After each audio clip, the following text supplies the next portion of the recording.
চুল পড়ার ক্ষেত্রে অবশ্যই এটা একটা গুরুত্বপূর্ণ কারণ থাইরয়েডের হরমোনের কমে যাওয়া।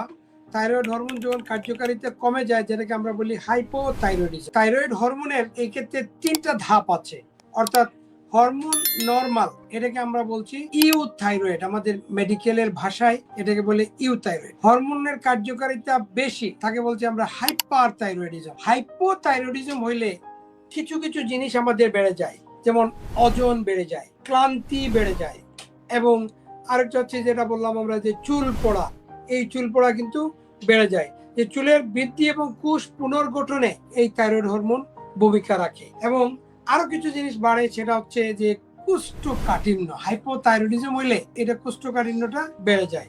আর ঠান্ডা বেশি লাগে, অর্থাৎ ঠান্ডা সহ্য করতে পারেন না রোগী। থাইরয়েড হরমোনের চেষ্টা করে নেওয়া দরকার যে ওনার হাইপোথাইরয়েডিজম আছে কিনা। এবং আমরা এই যে লক্ষণগুলো বললাম এখন, যে ওজন বৃদ্ধি পাওয়া, এবং আরেকটা হচ্ছে যে আমরা কোষ্ঠকাঠিন্য বা চুল পড়তেছে তো ওনার আছেই একটা, বাকিগুলো যদি থাকে তাহলে তখন আমরা হাইপোথাইরয়েডিজমের চিকিৎসা করলে উনি কিন্তু এই সমস্যা থেকে উত্তরণ পাবেন ইনশাআল্লাহ।